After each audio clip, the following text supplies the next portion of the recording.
Hi there, I'm Becky Hammond and welcome to Isogo TV. This season we are using StrengthsFinder to fuel the marriage connection that you crave, the parenting grace that you need, and the work energy that flows from a happy home.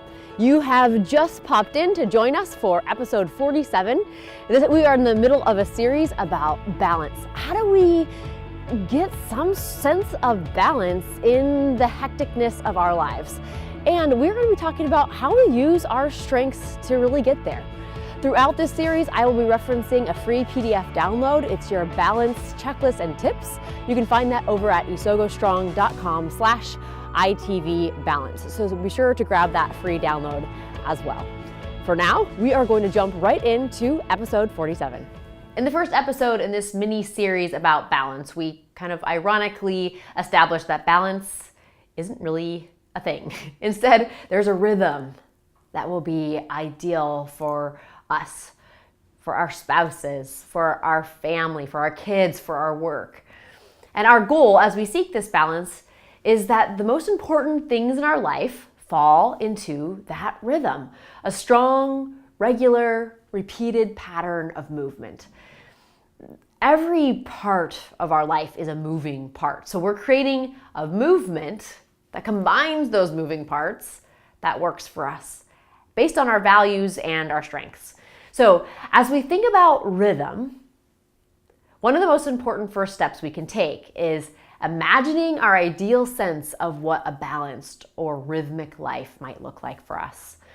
You know, if you brush away everything that is your current reality and only dream or envision what would be ideal, what does it look like? And you people with ideation and futuristic strengths and maybe even focus will find this particularly fun and inspiring this episode. You want to think through, what does home look like each night when the evening hits? How about the morning? What type of relationship do you have with your spouse? What do you do together? How does it feel when you are together? What are your kids doing? How do you feel when you wake up in the morning or when the weekend approaches? From the inside and the outside. How do you feel when you're 2 hours into your work for the day? Who do you connect with regularly? What do those connections look like? How do you start your morning? Meditation, prayer, journaling, exercise. How do you feel about your body from the inside and the out? And today, I want to really make this clear that we're not making judgments and we're not coming up with solutions. We're just setting up our ideal day or week or month in our head. If it was in a rhythm that we loved and we found satisfying, found something that contributes to growth and peace in our lives, what would it look like to you? And in order to do this well, you have to let go of those intruding kind of practicality-based thoughts that try to tell you that the dream or the future reality is not possible, or to start to question how you will actually get to that future. So those thoughts will come, especially if you're wired like me. And so you can let them come, but then just let them go, okay? So those questions that I walked us through and really sincere answers to them from your own perspective of your own life and family will help us get started. And as we think through these ideal pictures of rhythm for you, we need to be sure that you focus on where your strengths fit into all this. That's the way you're really going to imagine that ideal rhythm and that ideal future and vision of what rhythm, of fulfilling rhythm looks like for you through your strengths. You know, every one of us, based on how we're wired, are going to have unique answers to these questions, and these are driven by our values and our strengths. And what I want to give you a few examples that come to my mind when I think about what rhythms might work well for different strengths. So for example, if you have high belief or relator strength, your ideal day or week likely has a high family or close friends focus. Your ratio of spending time with family is going to be higher than other people around you. So when you think about what you envisioned, does it have those things? You know, if you have high input or learner talent, your ideal rhythm leaves room for curiosity and the experience of trying new things. So when you think about what is a part of your rhythm and you have input or learner, be sure that it includes room for exploration and research. If you have strong harmony or empathy strengths, your vision of balance likely holds consensus and peace, a sense that all is well and healthy. There's an intuition about your life that just feels good and peaceful. So the things that you come up with will sound different depending on the way that you're wired through your unique mix of strengths. And that's okay, that's expected, and actually it's necessary to really come up with your rhythm that makes sense. And then if you're having trouble with inspiration for your ideal rhythm or balance, then it's your strengths that you can trust to give you hints to get there.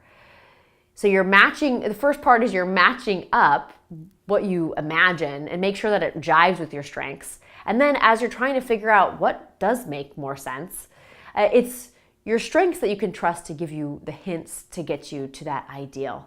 So let's take significance for an example. If significance is a strong talent for you, you gotta trust it as a strength, something that is meant for good in your life and the people's lives that are around you. Trust it to know that your ideal vision of rhythm will necessarily include being a standout part of some sort of a community. It could happen at work, it could happen in your neighborhood circles, but it will need to be there in order to feel that the rhythm that you establish will really be ideal.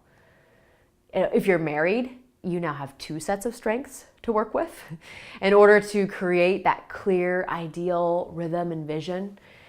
It would be so powerful for each of you to try this exercise on your own and then compare notes and see where is the natural overlap and where there are places to find creative ways to meet both of your needs. And remember, especially in marriage, that we're just imagining.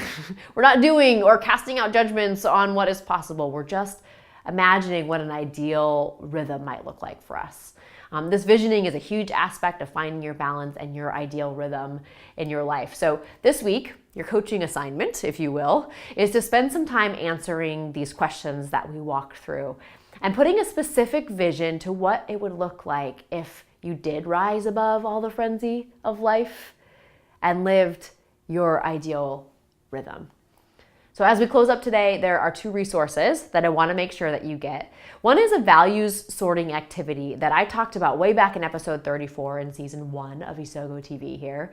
And it helps you create clarity about what you value and how your strengths fit into that.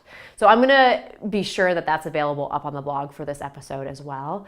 In addition, there's a new free PDF resource I'm putting together just for this episode that gives you an at-a-glance look at each of the 34 themes and their most common implicit values. So it's brand new, so be sure to grab that over at isogostrong.com/implicit values. And as was true in the first episode of this series, be sure to grab your balance checklist and guide over at isogostrong.com/ITV balance so you have your checklist for creating your ideal balance in life. So that pretty much wraps us up for episode 47 as we talk about balance and how we use our strengths to get there. I hope that you will be able to join us throughout this entire series to get all the little tidbits about how do we get that balance through our lives, through our strengths. If anything in this episode was something that you have a question about or that you even had a little aha moment about, I know that I would love to hear from you and the rest of the community would over at our Facebook group, or you can reach us through Instagram at isogostrong. And let's help get the word out by sharing on Facebook or by rating and reviewing this podcast over at iTunes. And in the meantime, I'll see you next time on Isogo TV.